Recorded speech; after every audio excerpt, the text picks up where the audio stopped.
Welcome, Generals, to Ray Rivers Gaming, and today we're going to be taking a first look at Ultimate General American Revolution. It's just come out on Steam. I got the game, and so if you're wondering whether or not to buy the game, I thought I would just do a real quick. This is what's included in the game. Okay, of course, real quick for me is relative. I'm an old guy and I just ramble on. I don't do scripts or anything like that. So we're going to start from the bottom. We'll work our way up. Let's go to options.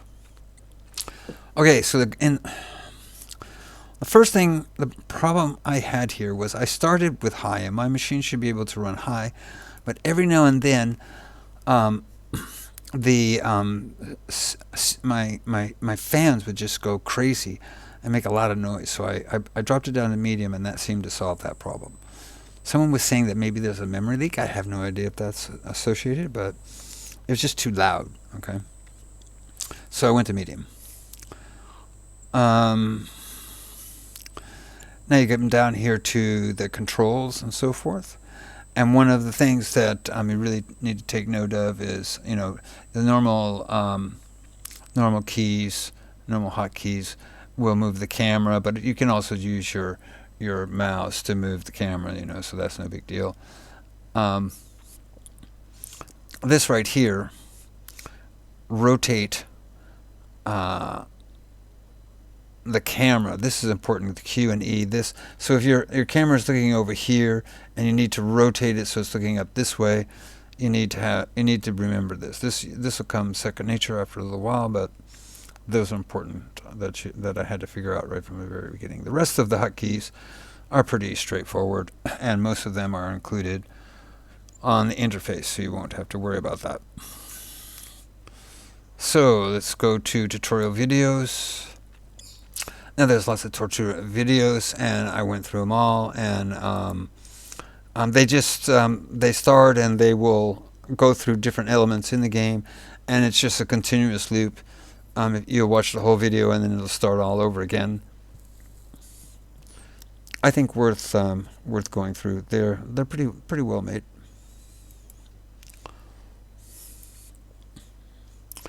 Now we come to custom battles. And in custom battles, you can it's just like anything else. I'm sure all of y'all have seen this before. Custom battles, you can do a land battle, naval battle. You can set up the size, deployment distance, season, terrain, and who you're going to fight. Okay, and so here you can fight Britain, France, or Spain, and you can do it manually. You can. Or you can just do auto. So you click auto and it will generate an army for you. So look at that. 1, 2, 3, 4, 5, 6 regiments of cavalry. Holy mackerel. Okay. But anyway, that's how you do it. Do the same thing over there, and then off you go to the battle. I might do a video on this.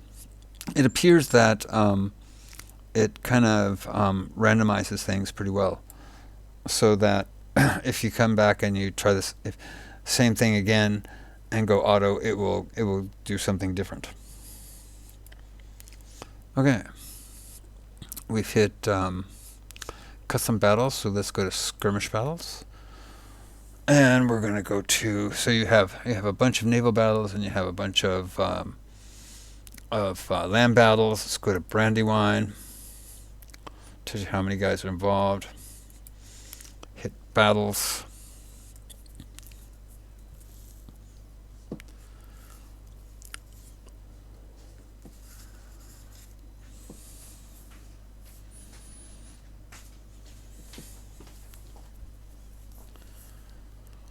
Takes a little while to load up. And there we are. And we start off, and it's going to be explaining to you what's going on and the situation. Okay, notice how the guys were moving. Okay, so we're gonna pause it right there. Okay, so this is totally zoomed out. when you zoom all the way in, that's actually pretty good detail, huh? Nice map. Okay. Now on this Battle of Brandywine, for example, if you look at this guy here, get information, he has 1 star, and that's put in there. Anybody who's played any of the Ultimate General series understands this mechanic and how you can go to 3 different characteristics for your troops. In the Battle of Brandywine, though, I found that this guy doesn't have Sullivan doesn't have a perk, and you can't give him one. But anyway, that's not important. All right, so let's go down here. Okay, so you see what I mean? Okay, so here we are, and we're looking this way. And so what I'm going to do is I'm going to turn my camera to look over there at the objective, and here's all my guys down here. Okay. One of the things that a lot of people talk about is that they think that the camera should be a little bit higher. The line of sight should be a little bit higher. Well, in these battles, maybe a little bit would definitely help. Okay. You get right down, and what happens is if you click on somebody, let's see here, all right, that guy. Let's see if we can find this other guy out there. Where's that other guy? Okay, he's not represented on the screen. Let's go up here. Okay. Okay. Normally, if you click on a position,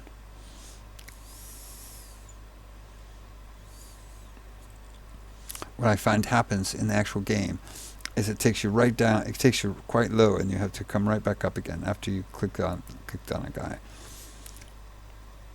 That's no big deal. But one of the things I don't like about this here is that I think that there should be, for the unit icons, okay, I think it's not real easy to see who you've clicked on. Okay. Well, this doesn't really matter a whole lot in this battle. It's very small. But when you get a line of troops that are going from there to there, yeah, I would like it to, when I clicked on that unit, I would like it to show me where that unit is. On the battle map. That would help me a lot, I think. I'm not sure if they've ever done that before or not, but turn a little icon blue to white or something. Of course, if I double click on it, let's see, double click, where is he? He's here. It'll take me right down to him, you see? And you see how it lowers the camera view, so you got to bring it right back up. So I wish they would do a little bit about a little bit of making it more obvious who you've clicked on. And but I mean, if you played Ultimate General Civil War, or Ultimate Admiral Age of Sail, you know how all this combat system works. You can take a bunch of guys, and then you just I click my right mouse button, and then it tells them where to go. Also, you can. That was with the left mouse button. Okay, so I click on him, and then with the left mouse button, then off he goes. I'm going to tell him to go there, or I'm going to. You see, sometimes it doesn't work. Okay, let me see here. Like that, you see. General movement. If you go to control, not this guy, I want this guy. Okay, and then it offers me to group them. So let's see if that'll work. Yep, that'll work.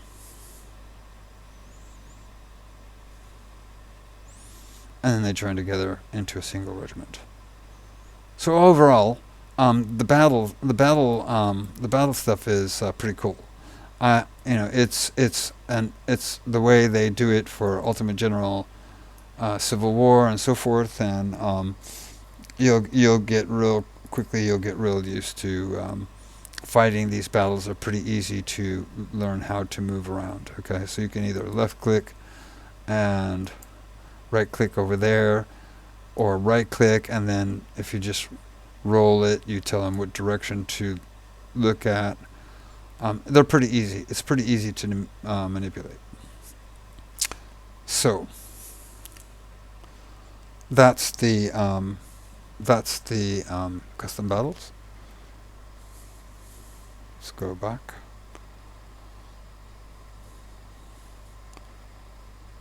Leave battle. Okay, and you see it gives you a final report. You always get this in the in all the battles that you fight.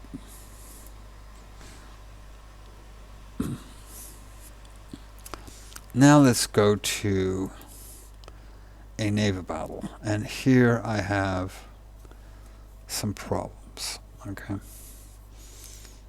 let's just pick one of these here. Naval battle. Okay, start it up, and okay, yeah, we're fighting these guys. Okay, okay.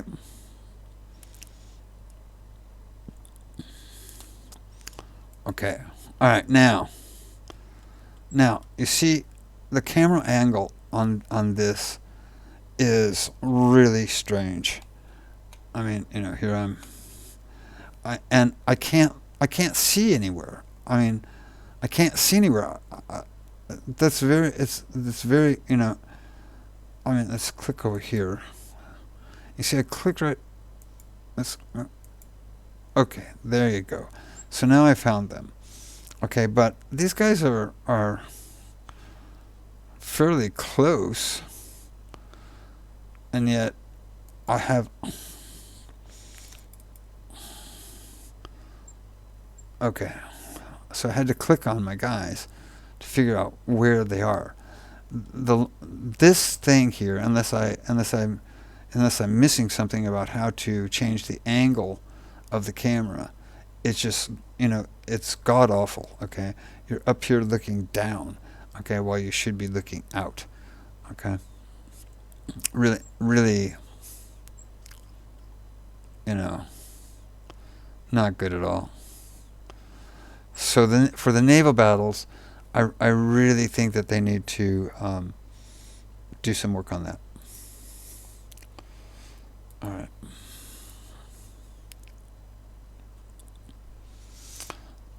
All right, so we've gone through the skirmish, the custom battles, and now we're up to the campaign. Okay, so this is if you look at Ultimate General Series, this is the culmination of a number of games. Started with Ultimate General Gettysburg, then went to American Civil War, and then Ultimate Admiral Age of Sail. And as they have gone through these games, they have produced more and more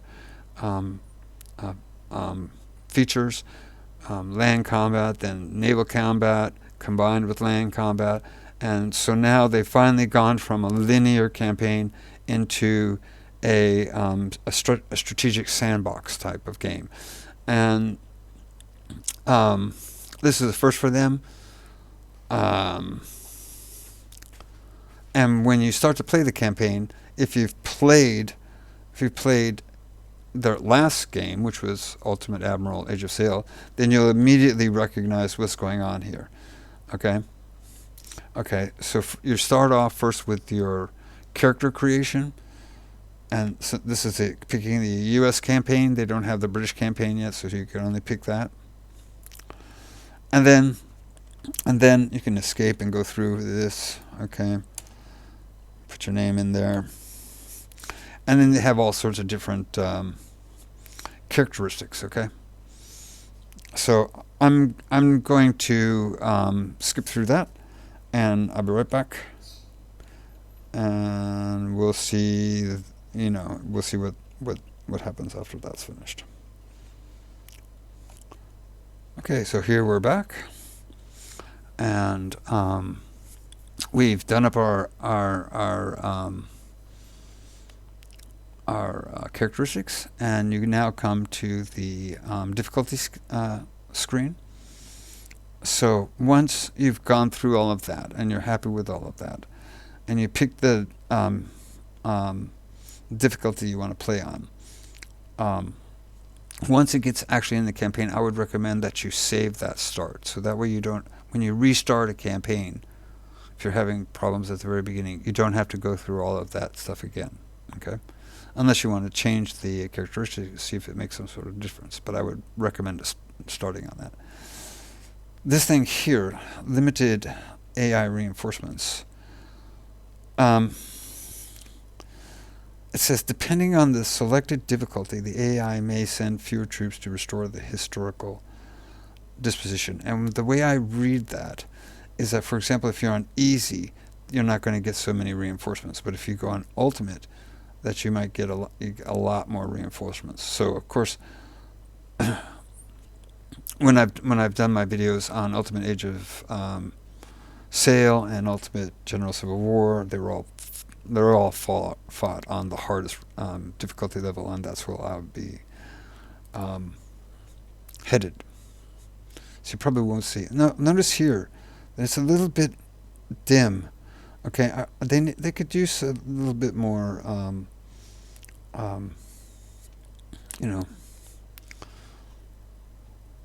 contrast so that you can read these things a little bit easier. I'm an old guy, my eyes aren't so great. So anyway, off you go. And at this point right here, what I would do is I would make a save. All right, and the campaign starts. Okay, and like I say, if you're used to playing these games, you will notice right away these chevrons here says, okay, I've got a perk and 3 levels of perks, just like in the other games that followed before it. And so off you go with your campaign. So what I'm going to do is I'm going to, before I continue, I'm going to go ahead and I'm going to load a save game that I have.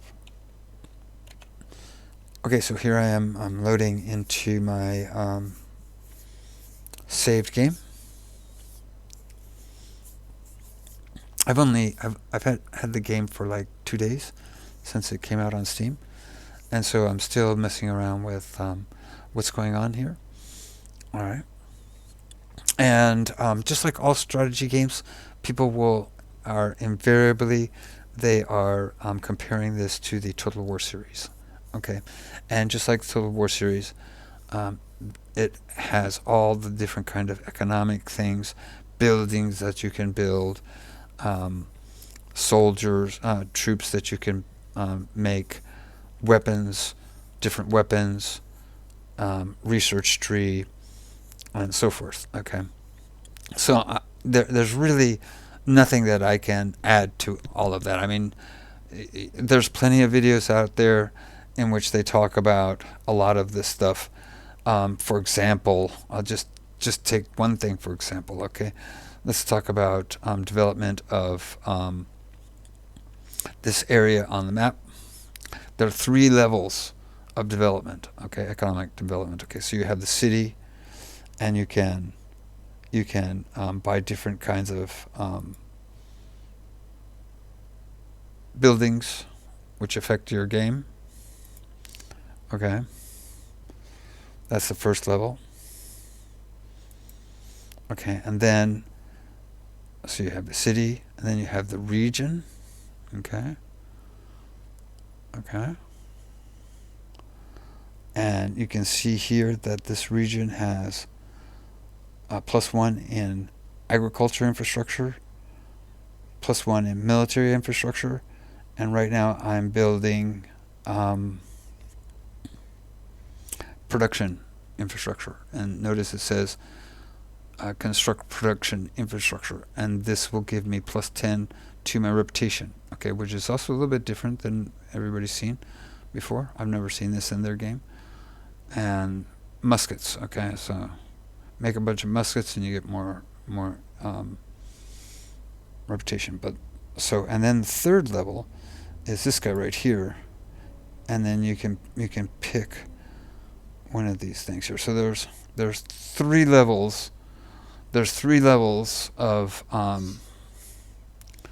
development in the actual game. Okay, and you have all kinds of different things here. Construction. I'm not going to go through all of this stuff, okay? Because, and here you see my production here. I'm producing 10 muskets per day, and some ammunition. All right. Market. You know, you can. This is you can buy and sell stuff here. Army management. Fort Stevens, and you can see my guys down there. You can do it by the colonies, and here's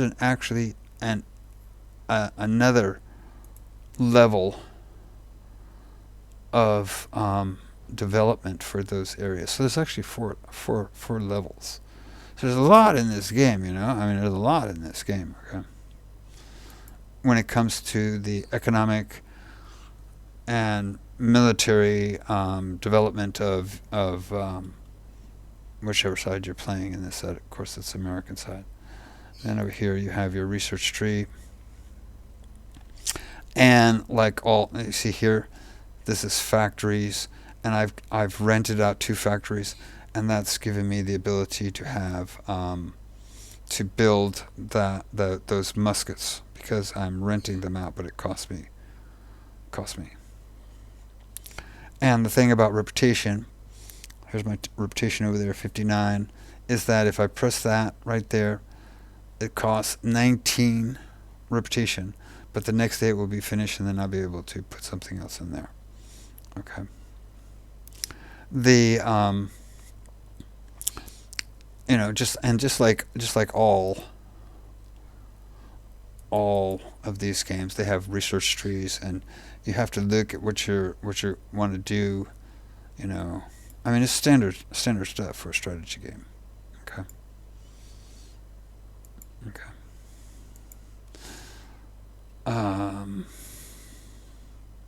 So you see, I have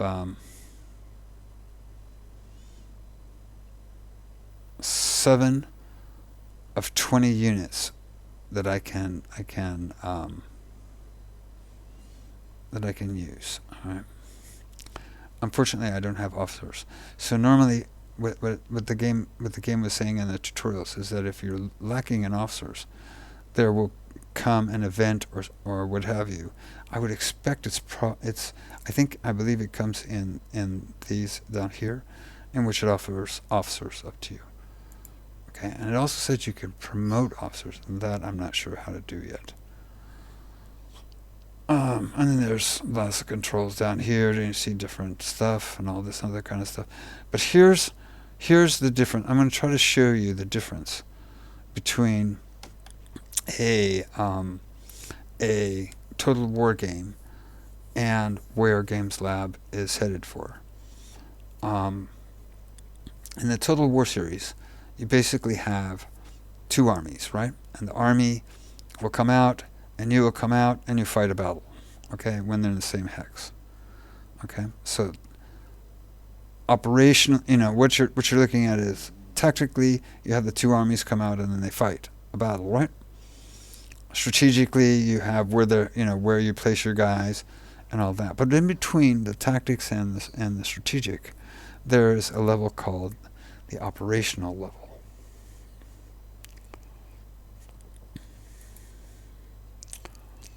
Darth, who's one of the guys who is part of Games Lab, and I have spoke about this before. I have had some privileges, tester privileges, admin kind of privileges on the Games Lab forum, and we had a few emails talking about this, and this is really where this game is going to be is different than the Total War series. Okay, I mean it's complicated as snot, as far as I can see, with the economics and all this other kind of stuff, and producing things and all that. But essentially, the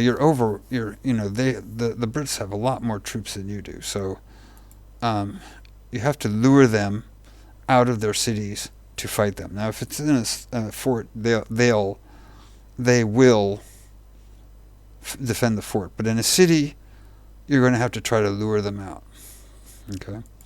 Let me see, and you can see the guy, his zone, and he can see down here. Okay, so let me see here. Let me see if I can get these guys to come out. You come out? You come out? Oh, now they see. Now here you go. Here, this guy comes out. Okay, I'm gonna move that guy towards there.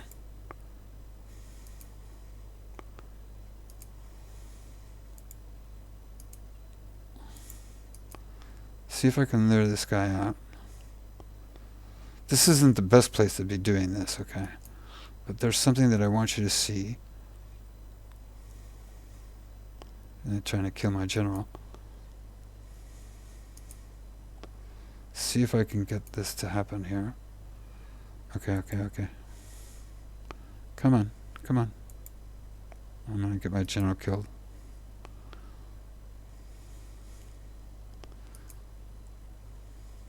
Let's see here.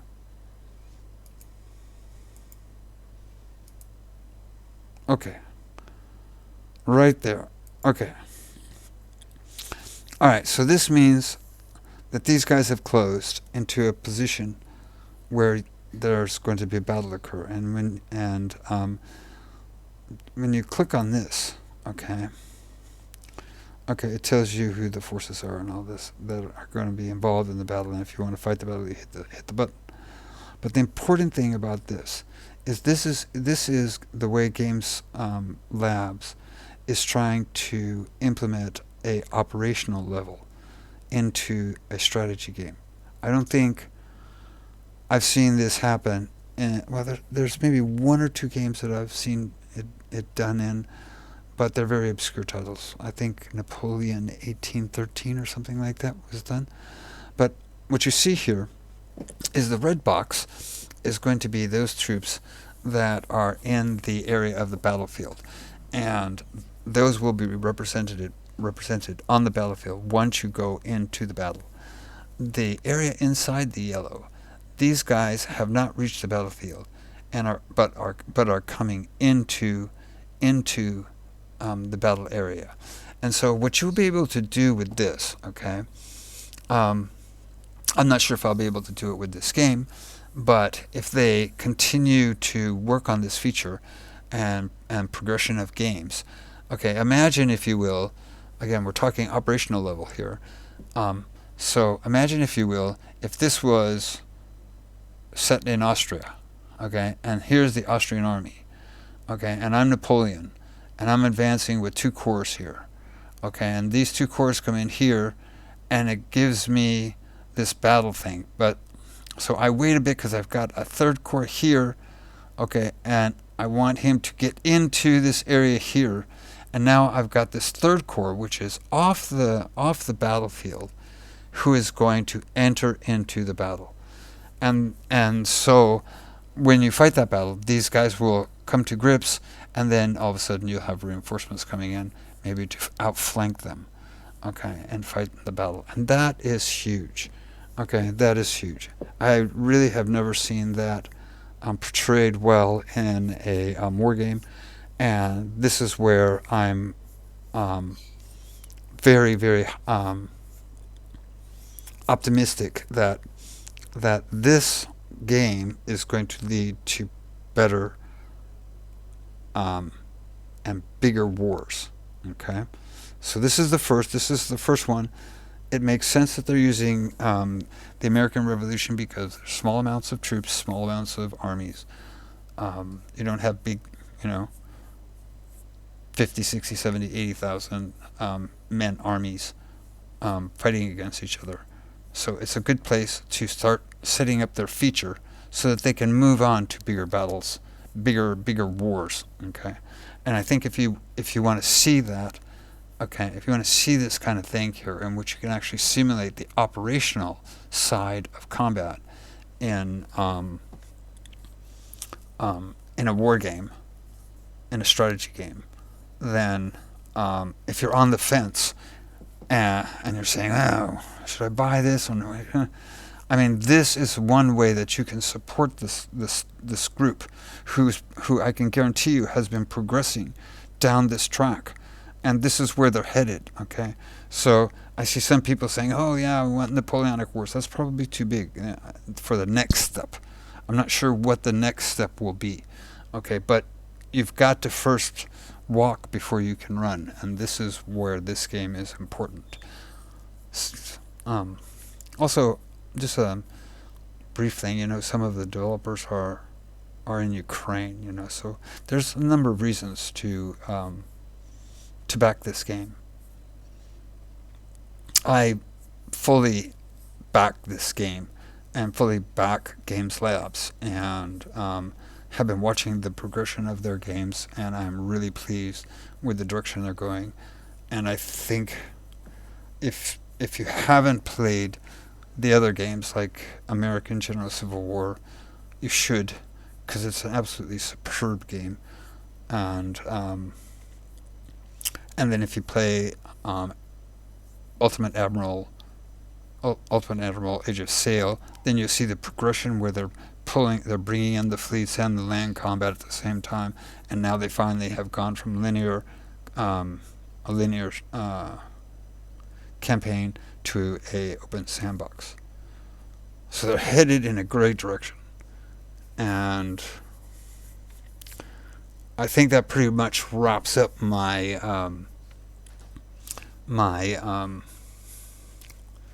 first look. I mean, I could get into all kinds of details, but I think it's more important that we see what exactly is featured in the game, and this is a big feature. Okay, it's a big feature, and for me, it's really fascinating, and hope that they will continue to refine their games. So,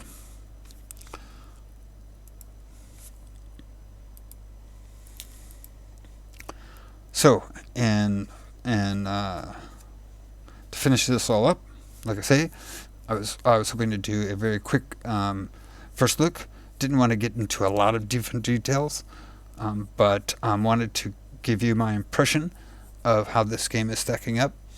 It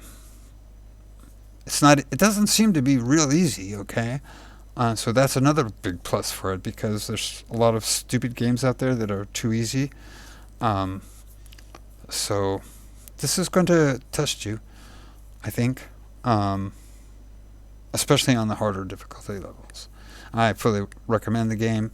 I like the different stuff that they have in there. I think they still have a lot to improve, and of course they have the British campaign to add, which will. It's only a matter of time be introduced into the game. So, been a long time since I made a video. Hoped you enjoyed it, and hope eventually, once I can figure out how to play this game really, really good and getting into the hardest difficulties, then I'll be doing some campaign videos about that.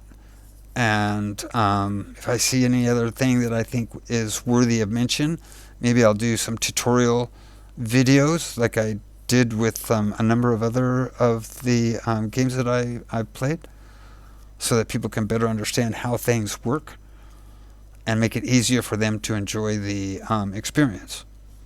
And that's going to be it. So thanks for watching, and you all take care.